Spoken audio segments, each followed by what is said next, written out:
Imagine a world where the lights flicker and fade, not from a storm or a cyber attack, but from the insatiable hunger of artificial intelligence, a force so voracious it could eclipse the sun itself. In those first fleeting seconds, picture your screen going dark, your device is silent, the digital heartbeat of modern life stuttering to a halt, not because of some distant catastrophe, but due to a single overlooked element buried deep in the earth. Deep in the heart of sprawling data centers, machines hum with the promise of revolutionizing everything from healthcare to entertainment, processing trillions of calculations every second, their electronic symphony masking the fragility beneath. But beneath this digital utopia lies a hidden vulnerability, a metal so essential yet so scarce that its absence could plunge us into darkness, turning our connected world into a relic of the past. This is the story of copper, the silent conductor of our modern age, and how China's iron grip on its global supply is quietly orchestrating what could become the greatest blackout of the 21st century, a catastrophe unfolding not with bombs or bullets, but with quotas and contracts that could redefine power itself.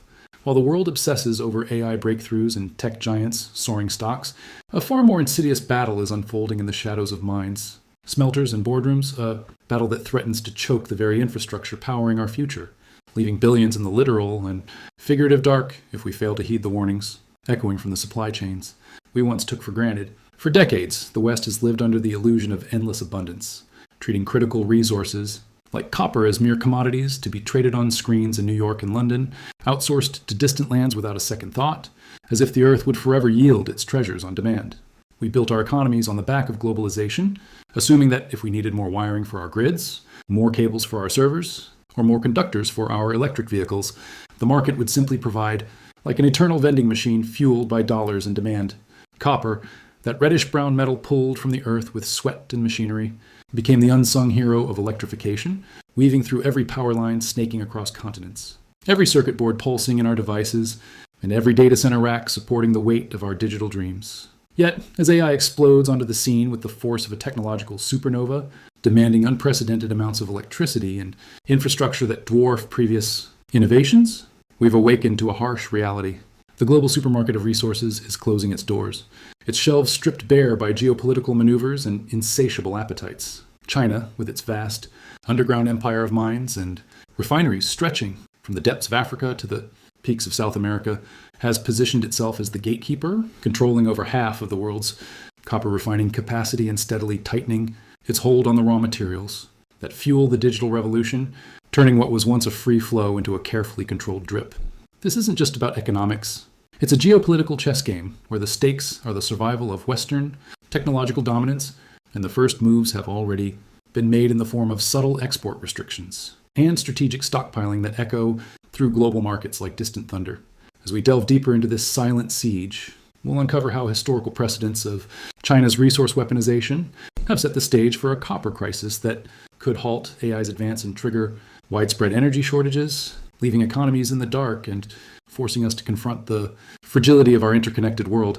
To grasp the magnitude of this threat, we must rewind to the roots of our dependency, tracing back to the late 20th century when the West, in its pursuit of cleaner skies and higher profits, began dismantling its own industrial backbone with a short-sighted zeal that now haunts us. Smelters across the United States and Europe, those massive facilities that transform raw copper ore into usable metal through fire and chemistry, were shuttered one by one under the weight of stringent environmental regulations and rising energy costs. Their smokestacks silenced as communities celebrated the end of pollution, but overlooked the loss of sovereignty. We patted ourselves on the back for outsourcing the dirty work, shipping concentrates, those gritty, toxic mixtures of ore laden with impurities, to far-off places where labor was cheap and oversight was lax, believing we were evolving toward a cleaner, service-based future. China eagerly stepped in, building an unparalleled network of refineries that now processes nearly 50% of the global copper supply, turning what was once a scattered industry into a centralized powerhouse under Beijing's watchful eye, a fortress of metallurgy that dictates the flow of progress. While we focused on software and services, innovating apps and algorithms that promise to connect the world, China invested in the atoms that make it all possible, acquiring stakes in mines across Africa, South America, and beyond, with a foresight that now positions them as indispensable. This shift wasn't accidental. It was a calculated strategy to secure the building blocks of the future economy, weaving a web of influence that extends from the depths of Zambian pits to Peruvian highlands. Now, As AI data centers proliferate like digital cities across landscapes, each one devouring miles of copper wiring for power distribution. Cooling systems and high-speed connections that handle the deluge of data, the West finds itself at the mercy of a supply chain it no longer controls. A chain forged in foreign lands and vulnerable to foreign whims. These data centers, the brains behind generative AI like chatbots and image, creators that redefine creativity, are projected to consume up to 500,000 tons of copper annually by 2030, equivalent to the output of several major mines, and that's on top of the surging demand from electric vehicles and renewable energy grids that amplify the strain. The irony is profound. The very technologies promising to solve our energy woes are accelerating a mineral-intensive transition that exposes our vulnerabilities like never before, turning our green ambitions into a potential Achilles heel. But why copper? Why now? The answer lies in the explosive intersection of AI's power, demands, and the green energy shift. Where copper serves as the indispensable conduit for electricity, its unique properties making it the backbone of efficiency in a world racing toward electrification. Unlike other metals that falter under high loads, copper's superior conductivity makes it irreplaceable in high-efficiency applications, from the transformers feeding megawatt-hungry servers that crunch algorithms at breakneck speed to the cables linking solar farms to urban grids, ensuring energy flows without waste. As tech behemoths like Google, Microsoft, and Amazon race to build hyperscale data centers, vast warehouses of computing power that could rival small cities in energy consumption and scale the appetite. For copper has skyrocketed, with each new facility requiring tons of the metal to sustain the relentless hum of progress. Experts warn of a structural deficit starting in 2025, with potential shortfalls reaching 19 million metric tons by 2050, driven not just by AI, but by the broader electrification of everything from transportation, networks to smart homes that demand seamless connectivity. China, acutely aware of this escalating need, has been amassing control, producing record highs in refined copper despite global feedstock shortages, and signaling a pivot toward prioritizing domestic needs over exports, a move that could reshape industries overnight. This mirrors a pattern we've seen before. In 2010, Beijing restricted rare earth exports to Japan amid a territorial dispute, spiking prices by 2,000% and crippling electronic supply chains for months. More recently, in 2023 and 2024, it imposed bans on gallium, germanium, and antimony, essential for semiconductors and military tech, in retaliation to Western chip restrictions, sending shockwaves through defense and tech sectors. These weren't overt acts of war, but surgical strikes using resource leverage, demonstrating how China can disrupt global industries without firing a shot, a tactic honed over years of strategic patience. Now, with copper prices hurtling toward $12,000 per metric ton, fueled by AI demand and tight supplies, the stage is set for a similar escalation, where export licenses become weapons and refining quotas dictate the flow of progress, potentially stalling innovations and igniting economic turmoil. Deep within China's industrial heartlands, like Shandong province, where plans are underway to forge a $28 billion copper empire by 2027 through expansions that dwarf Western efforts. The machinery of dominance hums relentlessly, a symphony of furnaces and conveyor belts that process the world's ore. Here, massive smelters devour imported concentrates from countries like Chile and Peru, extracting pure copper that feeds into everything from EV, batteries powering the streets, to AI, hardware driving the cloud, a process that centralizes power in Beijing's hands. This refining choke point is the linchpin of the siege. Even if the West secures mining rights in friendly nations through diplomatic maneuvering, the raw ore must often cross the Pacific to be processed in China, granting Beijing a virtual kill switch over the supply that can be flipped with a policy decree. Possession, as they say, is 9/10 of the law. Once that concentrate arrives on Chinese soil, it's subject to state priorities, and with domestic industries clamoring for more metal to support their own AI ambitions in green, tech exports that dominate global markets, re-exports to the West could dwindle to a trickle, leaving factories idle. Imagine the scenario. A U.S. data center operator, desperate to expand amid the AI boom that promises trillions in value, places an order for copper cables, only to find premiums soaring and deliveries delayed because China has quietly implemented special licenses for exports. Much like it did with gallium, where shipments plummeted overnight and prices doubled, forcing frantic reallocations. This isn't speculation. It's a replay of history, amplified by copper's ubiquity in everyday tech.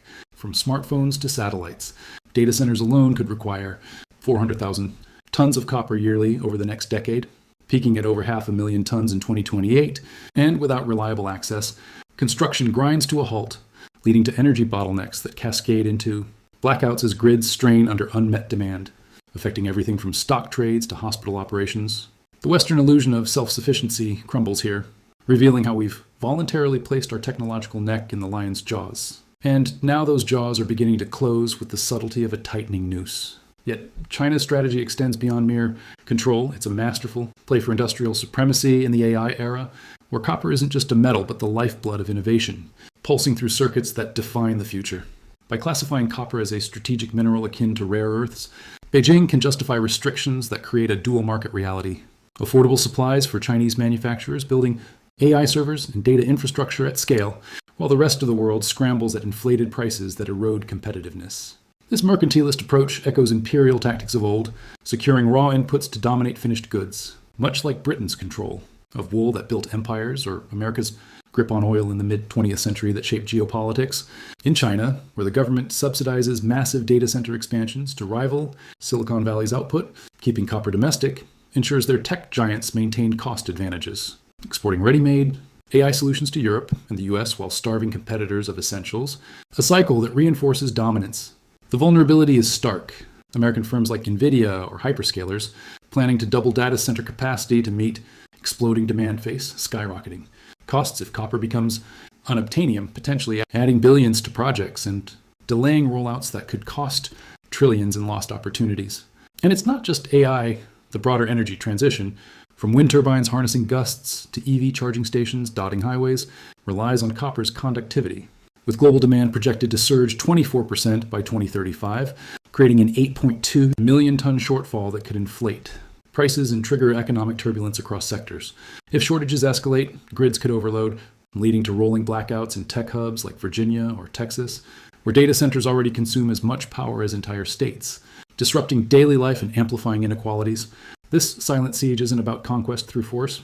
It's about leveraging scarcity to reshape the global order, forcing the West to confront its outsourcing folly and the long-term costs of short-term gains. Compounding this is the awakening giant in the producing nations, where resource nationalism is brewing, like a storm over the Andes, and the African copper belt, transforming passive suppliers into active players in the global game. Countries like Chile, Peru, and Zambia, which together account for a lion's share of global copper mining, Chile alone producing 23% in 2024, are no longer content with the colonial-era deals that saw foreign companies extract wealth while leaving locals with environmental scars and meager royalties, a legacy of exploitation now fueling demands for change. As copper prices climb amid AI-driven demand that outpaces supply, governments are eyeing windfall taxes, nationalization pushes, and domestic refining mandates to capture more value, drawing lessons from past commodities. We've seen this playbook with lithium in Chile and Mexico, where state-run entities now control extraction to retain wealth at home, and it's spilling over to copper, delays in permits that stall projects, strikes fueled by labor demands for fair shares, and policy shifts that could slash output by imposing hefty export tariffs or requiring local processing before shipment.